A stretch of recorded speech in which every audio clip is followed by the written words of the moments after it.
We going to have a test around November 22nd after we've gone over the questions about chapter 7 and 8 and question and answers. So I will announce that day exactly when that's going to be. All right. So you need to do chapter 7 and 8 quizzes.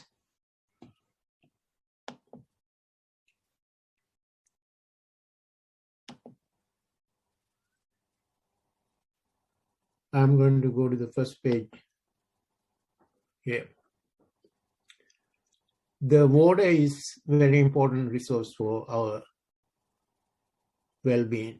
So we're going to look into water since there are environmental consequences if we didn't manage water resources on Earth.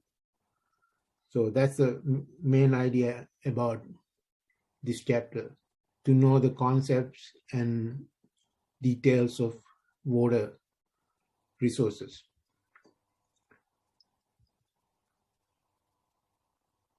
The matter exists as solid, liquid, and gaseous forms.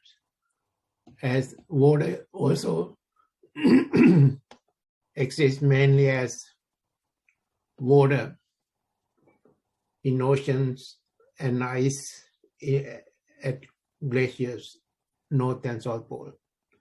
So we're going to look into more details about how the water is distributed on Earth.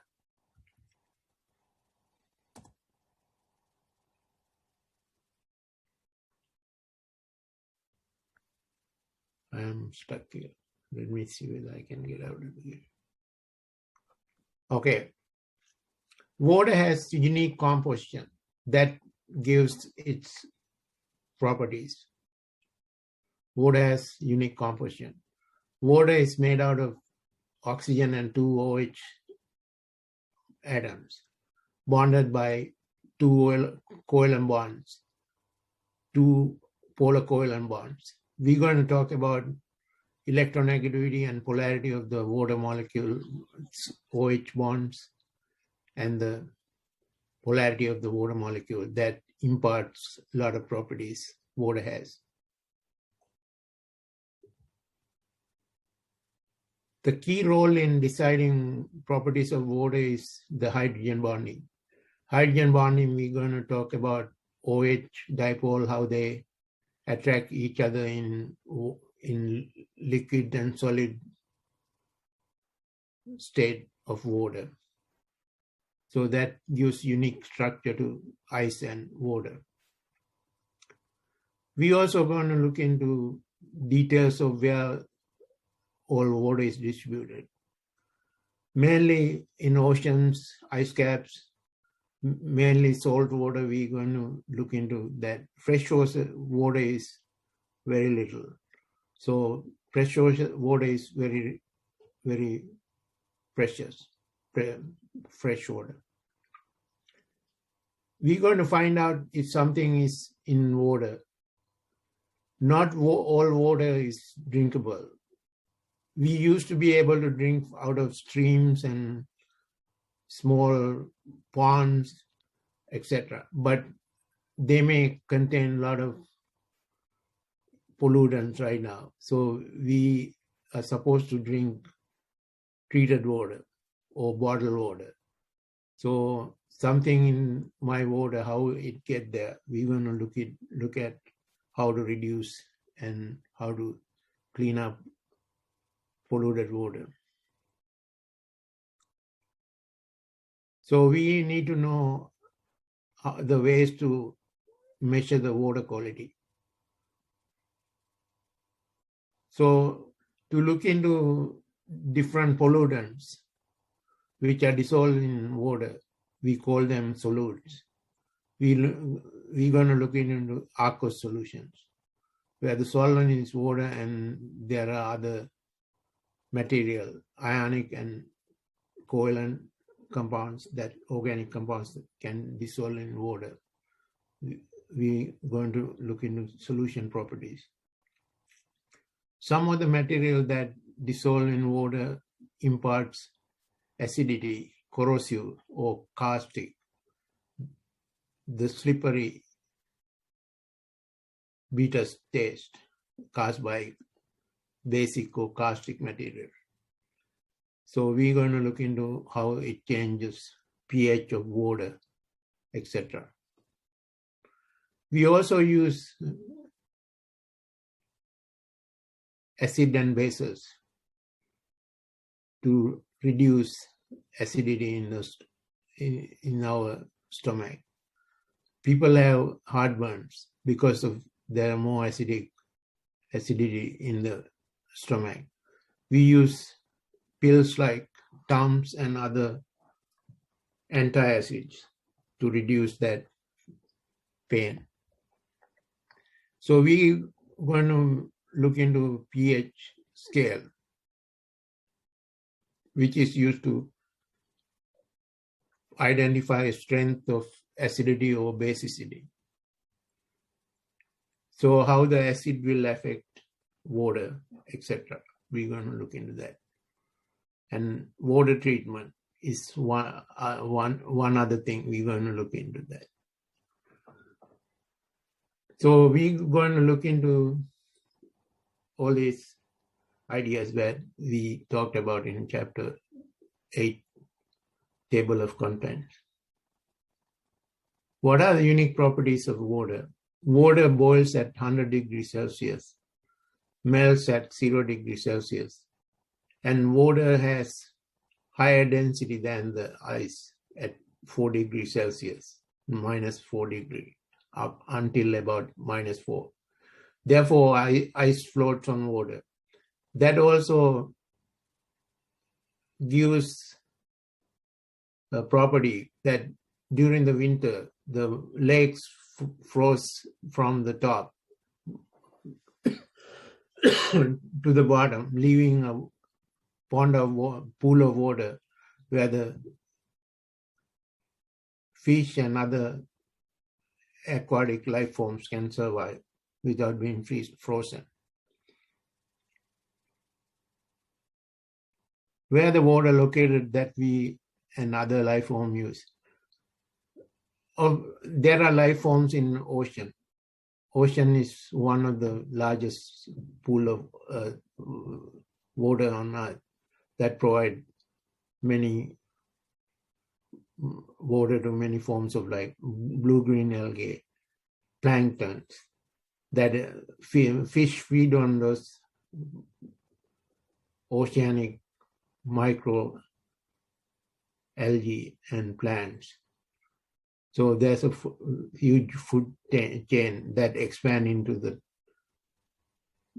territorial life. We go and fish and it provides us a lot of caloric value proteins. How does water interact with other chemicals? It depends on the nature of the other chemicals that will go into solution. Some of them produce acidity in the water. They are called acids. Some are producing basicity. They increase the pH.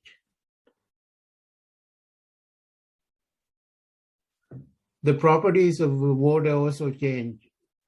When you dissolve something in water, it freezes at lower temperature. Therefore, we use salt to defreeze our dry waste during the winter. It also, substances that dissolve in water increase the boiling point elevation, freezing point depression, we call them. Boiling point elevation allows us to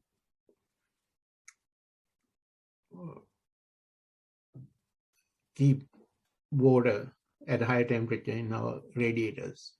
Otherwise, they will burst out of radiators. We need coolant in the refrigerator, in the radiator of the cars. How we can improve the quality of water? So we need to kind of be careful about our human activities that does not create runoff pollutant into our lakes and water supplies. So we need to be extremely careful about handling our waste. So there's a video, the link is given here. You can watch that link and know more about the drinking water and what other impurities are found in water. Where does the water come from and where does wastewater eventually go? Normally, water passes through a cycle, hydro cycle, go through oceans, evaporation into oceans, water evaporate into atmosphere, making clouds. Clouds become rain, and that is the main supply of our fresh water on the land reservoirs, lakes, and streams. These are fresh waters. Some water is found in underground called aquifers. So they are also precious. We've been using them for a long time for our agriculture purposes. We are depleting some of the groundwater now. How do you think water habits of community can affect the natural water supply? So, for example, Colorado River lakes are, the reservoirs are going down. The Hoover Dam is right now under threat of not having to provide electricity. Water levels are low. So there's a lot of competing communities for water from Colorado River. That issues are in the news.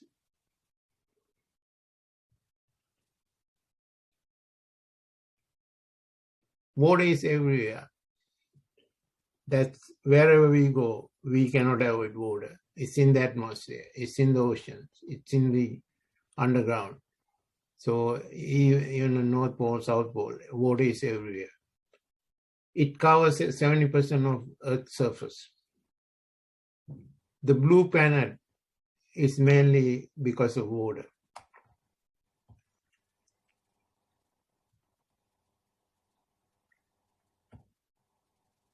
I'm stuck. Let me see.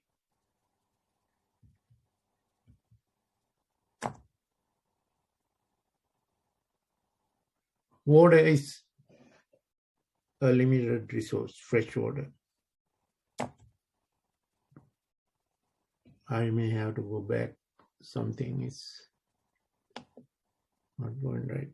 Okay, hold on a second. Okay, I got it. It composed of, human body composed of 60%. 50% of our blood is water. 70% of our brain is. I didn't know that 77% is brain. That water is then main ingredient in our intelligence. Water is essential for life. Humans can only go a few days without water. This is a dehydration issue everyone faces during the summers. Loss of 2% of water lead to thirst. 5% loss to headaches and fatigue. Dehydration. If you get into your attic at high heat, you can lose a lot of water from your body. It can cause heat exhaustion and it can put you unconscious. You have to be careful about things that can dehydrate you. 10 to 15% loss lead to physical spasm and delusion because water is in the brain, about 77%. So water can create, dehydration can create a lot of havoc. If you lose more than 15% of water, it leads to death and failure of kidney functions, etc.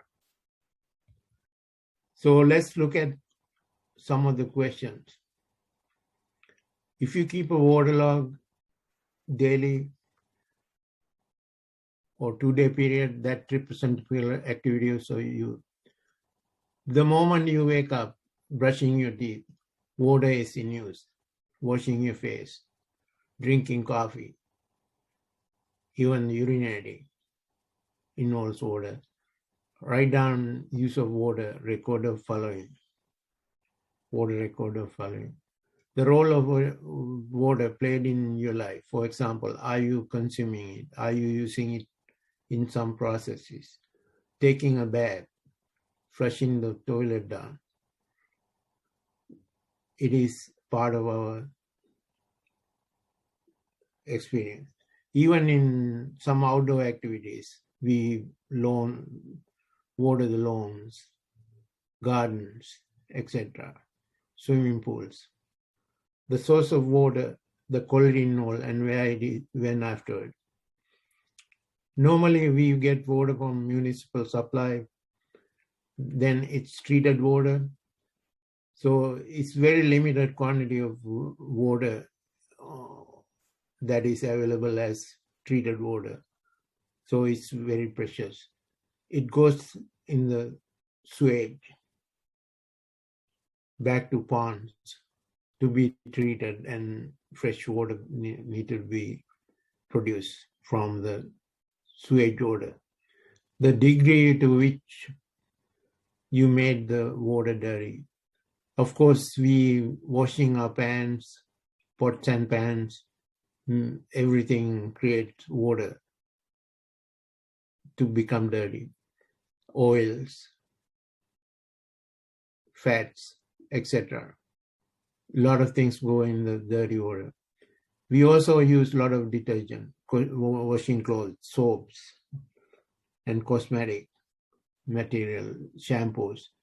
They all go down in the drain through the sewer back to ponds, collecting ponds.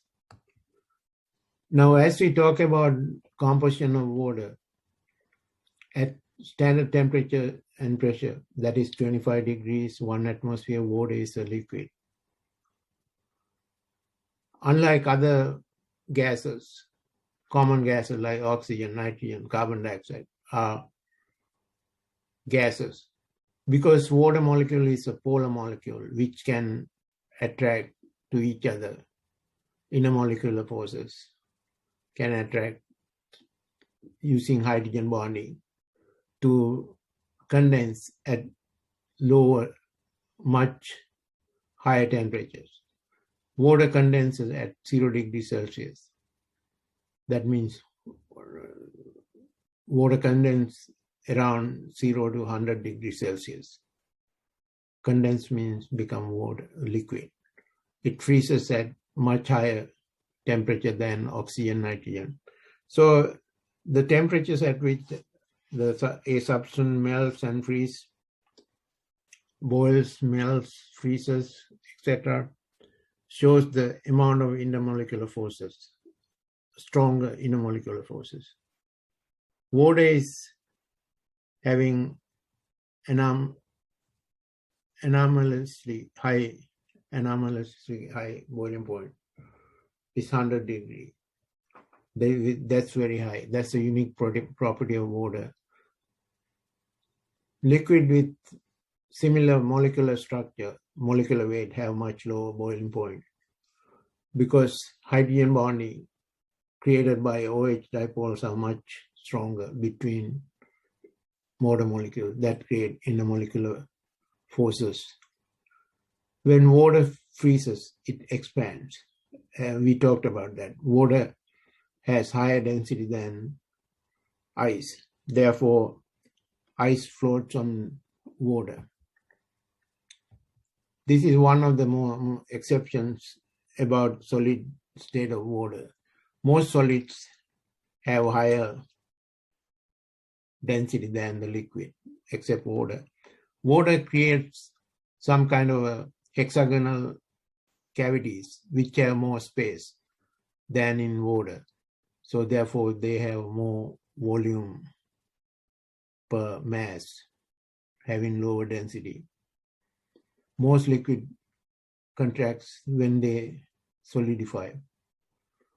So they have a higher density.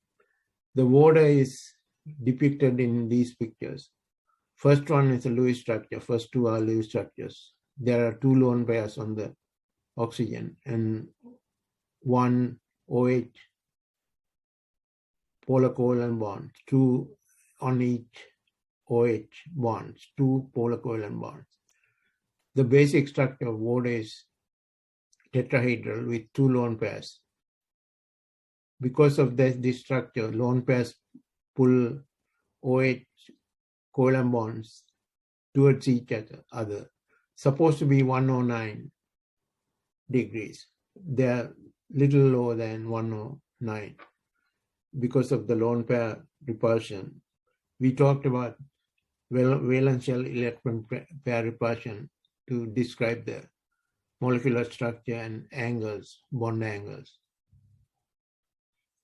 Electronegativity is one of the ideas that goes with polarity of a bond. Electronegativity is measure of the attraction of atoms for electrons in a chemical bond. The greater the electronegativity of atom compared to the other atom that it is bonded to, it attracts more electrons towards itself, greater the electronegativity.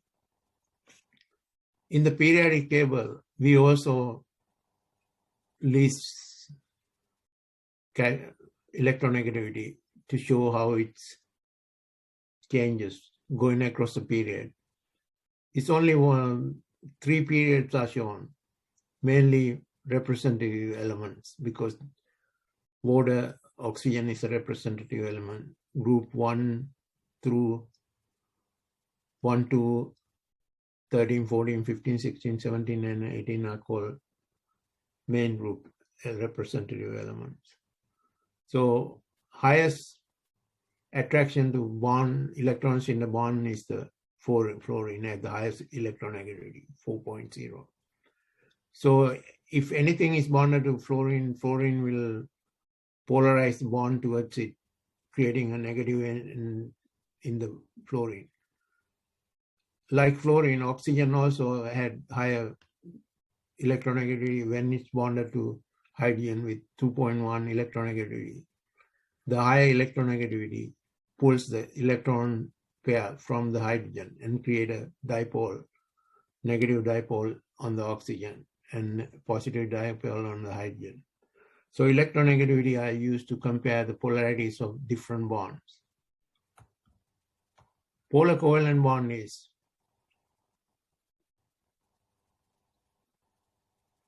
a bond that creates a polarity based on the electronegativity difference in a covalent bond. So polar covalent bonds or polar bond is coming out of electronegativity difference. Electrons are not equally shared, but are pulled towards the more electronegative atom. The atom's arrows are used when they point towards the more electronegative atom. They refers to as bond dipole. Non-polar molecules don't have polar covalent bonds or polar bonds. Therefore, they don't have polarities. So therefore, there's no intermolecular force between these non-polar molecules. Only bond that can exist is London dispersion force. That's a temporary fluctuation in electron distribution in those molecules are very weak. It's proportional to number of electrons. They are compared to polar bonds like OH bonds. They are very weak. The OH electronegativity difference is 1.4.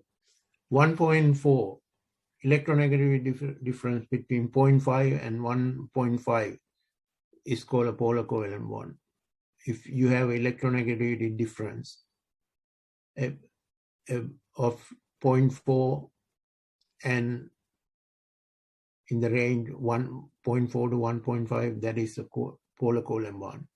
0 to 0.4 is a non-polar covalent bond, we call it. If electronegativity difference is greater than 1.5, a bond becomes ionic. The one atom pulls it away from the other atom and become an anion. So molecular polarity also depend on polar bonds. The one thing you have to be careful about is this. A molecule can contain polar bonds, but molecule may or may not be polar. Even though molecule contain polar bonds, they can distribute in space in equal direction. We call it symmetrical arrangement to cancel the polarities of each other. Polarity is a kind of a resultant force at 180 degree, same force acting at 180 degrees opposite to each other, cancel out like that. When polar bonds are not distributed equally in space, they create polar molecules. Depending on both type of bond and the shape of the molecule. So shape of the molecule decide a molecule is polar or non-polar. Water is polar because it has polar bonds that are bend shape. A bend shape is not offsetting two bond dipoles and cancel each other. For example, if you look at the water molecules, the polarity is arrow head is negatively charged. The arrow, bottom of the arrow is positively charged. These two arrows adds up in a direction and become stronger. That arrow points towards the oxygen atom. For example, another molecule which has polar covalent bond, beryllium chloride, BeCl2. The two chlorines are arranged in a linear molecule, not in a bent molecule. Therefore, negative dipoles are on opposite side, they cancel. Therefore, barium chloride is non-polar. Molecular polarity is non-polar. Water is polar. Carbon dioxide has the same idea as carbon in the middle, two oxygen on the left and right side. They cancel each other, therefore carbon dioxide. Even though carbon-oxygen bonds are polar, they cancel and impart no polarity. Carbon dioxide molecule is non-polar. As we talked before, hydrogen bond is present in no water. It's an electrostatic attraction between hydrogen atom directly bonded to nitrogen, oxygen, fluorine.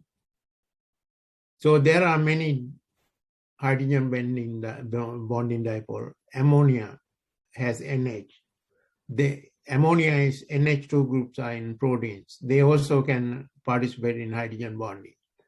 The reason that nitrogen, oxygen, fluorine have higher dipole polarity in dipoles is because that they are the three elements in the periodic table with highest electronegativity. They pull electrons from the hydrogen. So if you look at the hydrogen in water, number one atom is hydrogen. Two bonded to hydrogen atom should be there for hydrogen bonding. The bonded hydrogen must be bonded to, this is describing what qualifies for hydrogen bonding. NH, OH, NH, HO, HF dipoles are capable of hydrogen bonding. We are mainly discussing here about OH bonds. but it can apply to NH and FH bonds. In another word, could be same type of molecules. Hydrogen bonding are intermolecular, between molecules, whereas the covalent bonds are intramolecular bonds. They are much stronger. The OH covalent bonds are much stronger than hydrogen bonds. It's not easy to break up OH bonds, covalent bonds, but easy to break up intermolecular hydrogen bonds. Covalent bonds are intramolecular, within the molecule, inter means between. Now we wanted to explain the properties in terms of hydrogen bonding of water. Hydrogen bonds are not as strong as covalent bonds, but they are strong enough to impart different physical properties to a substance. The high boiling point of water is due to hydrogen bonding, which must be, this strong bond must be broken in order to transform water from liquid to a gas, that is boiling. Chemical changes are governed by strength of intramolecular forces, covalent and polar bonds. They are not involved with physical changes. Physical changes in water only involves intermolecular forces, not intramolecular. If you are to electrolyze water into hydrogen and oxygen, that involves the breaking of covalent bonds that we normally is a chemical reaction. Should be physical change are governed by strength of intermolecular forces, hydrogen bonding, and London dispersion forces. Hydrogen bonding are the ones that present in strong dipole containing molecules. London dispersion forces are intermolecular forces of weaker type. They are weaker than hydrogen bonding. Why does ice float? If you look at the structure of the ice, you can see there are kind of a pathways long bonded in a cycle, hexagonal cycle. The oxygens are in red color, is in 6 oxygen at corners. That imparts a large space into the ice structure. Therefore, ice expands when they form from water. Due to hydrogen bonding, the structure of ice is porous. Porous means there is space between them. That's hexagonal space. This results in lower density. The solid water then they'll have a higher density. Pipes burst on freezing. This is the reason that during the winter, outdoor faucets are frozen and burst, because water, when it freezes, it expands. Unlike other material where solid phase is denser, water has the opposite. Aquatic plants, fish can live in freshwater lakes during cold winter because of the lake doesn't freeze from the bottom up. We talked about that a little bit. What else is special about water? Water, because of the large or strong intermolecular hydrogen bonding, to heat up water, 1 gram of water requires 1.0 degrees Celsius per Celsius, calories per Celsius. So when water absorbs energy, heat, thermal energy, it stores energy. Also moist air, liquid, oceanic water stores a lot of energy. Heat of fusion. When water freezes to liquid, it releases energy. Therefore, during the winter times, to prevent freezing, Florida farmers spray orange trees with water. So water freezes and release thermal energy and keep the plants warmer. That's one of the energy released from the water freezing, provide the higher temperature energy required to keep plants warmer. Heat of evaporation is also large. Release heat of evaporation when energy is absorbed. Vaporization is liquid to gas. Condensation is into liquid. Huge amount of temperature swings during thunderstorm are because the clouds are gaseous oxygen turning into raindrops. They become darker, they become denser and release a lot of energy. Sure sign of thunderstorm is coming is large amount of heat released in the atmosphere. It become warm outside before thunderstorm. Energy is required to break the intermolecular forces hydrogen during the phase change. So these energy releases are energy associated with phase change, condensation, vaporization, freezing, etc. They break hydrogen bond during the change. Now let's look at fresh water in more detail. Look at this sentence. Only 3% of water bound on Earth is fresh water. Only 3%. It's like billionaires, millionaires in the US. Only 1% of them own the wealth of the whole country. So just like if you have fresh water, you are the wealthiest person, like this analogy. 100 out of 100% water in the world, 97 is saline. Saline is in the oceans with salt and other things dissolving. Only 3% is fresh water.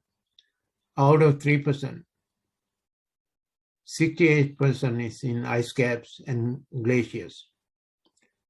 So a lot of water is in the glaciers.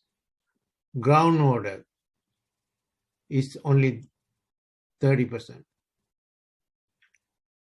And other waters is in surface water, ponds, etc. Rivers, reservoirs are only 0.9 of 3%. So don't think that all the 3% is available to us. It's only 3% of 0.9 of 3%. That's less than 1%. Surface water is only 0.3% of other waters. They are in the lakes, swamps, rivers. So this is, if you go in 3%, it becomes very rare to have fresh water. 68% of fresh water is in glaciers, ice cap, and snowfield, 68%. 30% of found in underground, aquifers, and pumped into Earth's surface for irrigation. 0.3 freshwater lakes, rivers, wetlands, 0.3. If all water on the planet fell into 2-liter bottle, only 60 milliliters would be fresh water. So fresh water doesn't mean that we can have access to it easily. It's in ice caps and groundwater, and only 3% of that is 3% of 3%, 0.3% of 3% is in the surface water that are available. Only 4 drops will be represent the water in the lakes and rivers. Now, you are begin to understand fresh water is a big deal. There are a lot of waters everywhere, but fresh water is rare. Even that this fresh water, 4 drops could be contaminated. So we are facing a lot of challenges to keep fresh water. Now let's look at the use of water in the community. 320 billion gallons of water are withdrawn daily in US. Withdrawn from lakes, underground supplies, etc. Not from ice caps. So if you look at the purple color, this public supply, which is treated water, is not that large. Rural domestic livestock, that the bottom red, these are the rural domestic livestock use of water. It eats up to a lot of public supply. Rural, then the irrigation. Irrigation takes up that green. A lot of water is taken up by irrigation to grow vegetables, fruits and vegetables. We also use largest amount in thermoelectrical power plants, both nuclear and fossil fuel. We have a heat exchanger in the water issues, where water is used. Heat exchanger uses a lot of water. Now you begin to see that water is demanded by our power generation. Therefore, it's the largest component of our water use. Other aquifers, industrial and mining, they also is a significant. This is in the last blue. There are a lot of industrial and mining cultures use a lot of water. So fresh water is the water use is mainly for thermoelectrical power generation plants, irrigation, then household use, public supply. Then we have other mining and other related industrial activities. So therefore, the total withdrawn are going down here. If you can see that the trend is, it's going to deeply go down as we pollute more water. So we had to come up with ways to get the fresh water. 86% fresh water and 14% salt water are used for supplies. Salt water are reverse osmosis to produce fresh water in Israel and Middle Eastern countries. So some water comes from salt water, from reverse osmosis. Thermoelectric power plants and irrigation represent the largest use of water. Agriculture accounts for 30% of global water consumption. So there are a lot of water consumed by our activities. Let's look at some of the footprints where water is found in different services. Water printed for meat and grains. So to produce 1 kilogram of water, this is the equivalent global liters of water, average liters of water required for produce 1 kilogram of corn is 1200, wheat is 1800, soybean is little higher than that, 2000, rice is little more, chicken is pork, beef caused the most water footprint increase. So therefore, you can see it makes sense to depend more on vegetables for our food habits.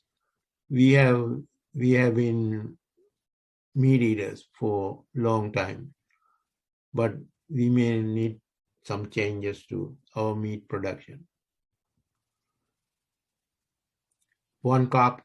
Even one cup of coffee required 260 liters of water.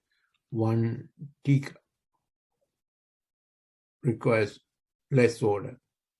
Banana requires 200 gram. Banana requires 160. Orange 80.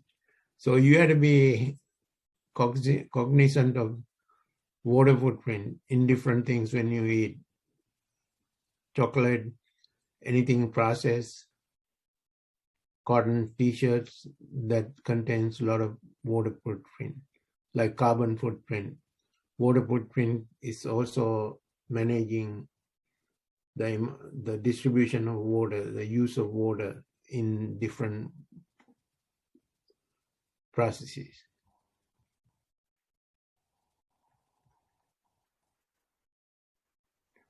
Based on the data on 5.2 last table, how do crops compare to meat? Crops have lowest water footprint. What are some reasons for this? The reason for that is there are 2 cycles creating meat. First, we had to go corn, feed, and everything for the animals. Then the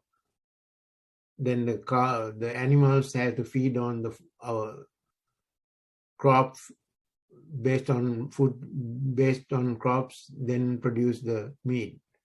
Therefore, it is more water consuming than the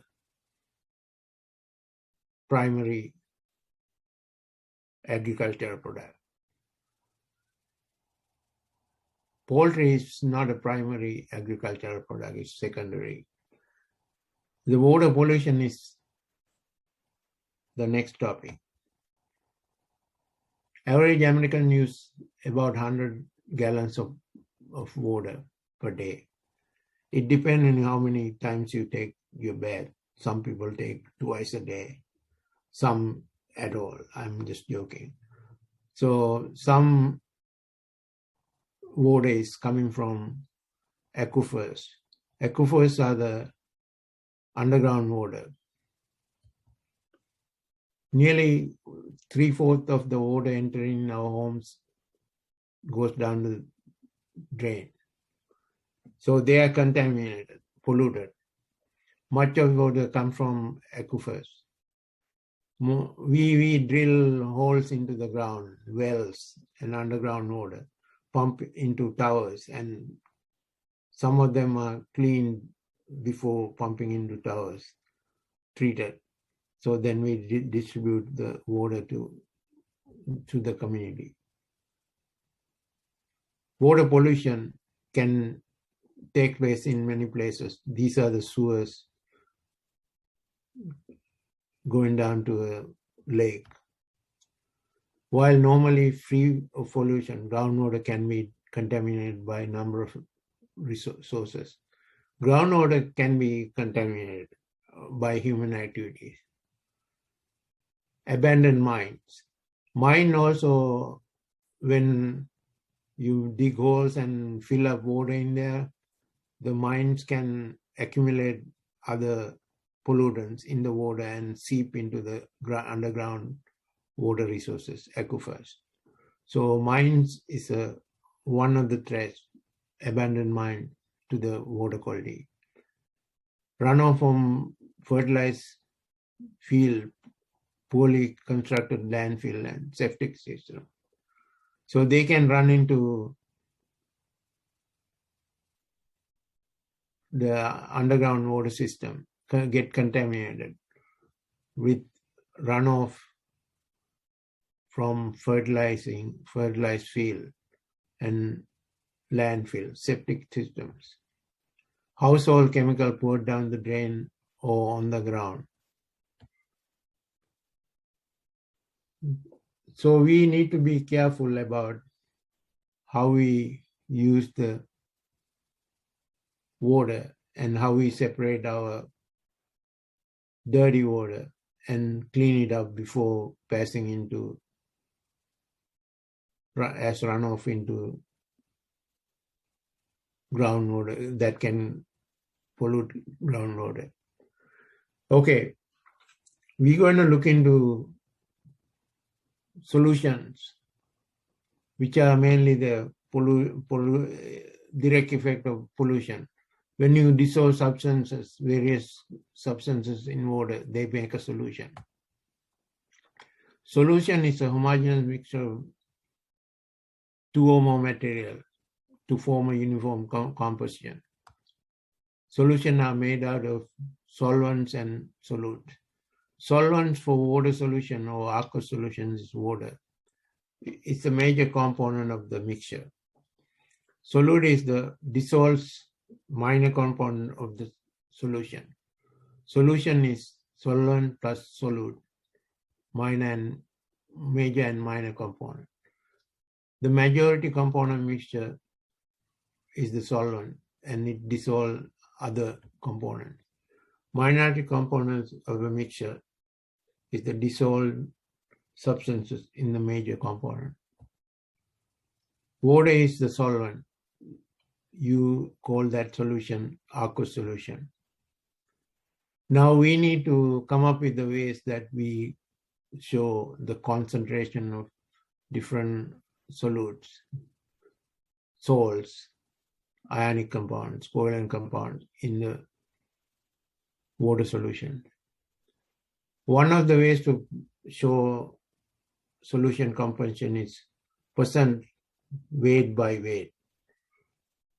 For example, 2 grams of sodium chloride dissolved in 100 grams of aqueous solution, 2 grams of solution. The total solution is 100 grams. It gives 80 grams of water plus 20 grams of sodium chloride. Therefore, percentage weight by weight composition is 20%. That's how we prepare 20% sodium chloride solution. 20 grams and add 80 grams of water to a solution with total mass of 100 grams. Parts per million is another way to show a small amount of pollutants that are present in water or any other solvent. So parts per million is same as percentage, but where your part divided by whole is multiplied by 100 in the percentage calculation. In parts per million calculation, fraction is multiplied. Fraction is part divided by total multiplied by 10 to the 6. For example, if you have 97 grams of calcium in million grams of solution, that is same as 97 parts per million. So you can convert them into different things. For example, same ppm, calcium ppm is also expressed in 97 milligram per 1 liter solution. So 1 liter solution. Sometimes we say 97 milligram divided by 1 kilogram of solution. 1 liter solution roughly equals 1 kilogram. Therefore, parts per million could be calculated using milligrams per liter solution or milligram for kilogram of solution. Parts per billion is same. So for 2 ppm, the first one, 2 grams of mercury divided by fraction, total is 1 times 10 to the 9 1 times 10 to the 6 per parts per million. Parts per billion is 1 times 10 to the 9 grams of solution. It's same as 2 micrograms per 1 liter solution. So you can use different concentrations, micrograms, milligrams, and liters of solution. Still get the parts per million concentration. Molarity is a unit commonly used in chemistry for expressing solution concentration. Is defined as molarity is defined as moles per solute per 1 liter of solution. Square brackets are used to indicate the concentration of any substance. M is a substance. For example, sodium chloride under square bracket means 1.0 molar means 1 moles of sodium chloride per 1 liter of solution. Therefore, molarity is given. It means the number of moles per liter of that solution. Molarity is the number of moles present in 1 liter of solution.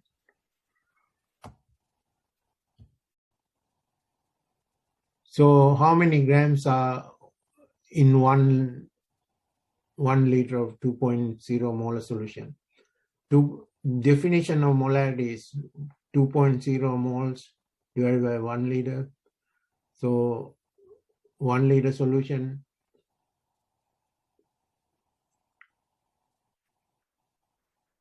molarity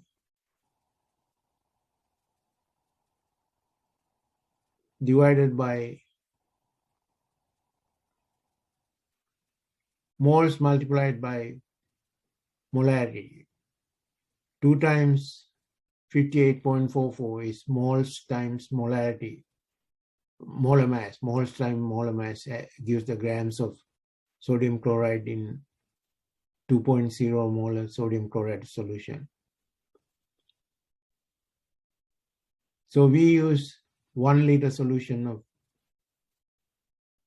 2.m solution. It gives us 2 moles of sodium chloride, then 2 moles converted to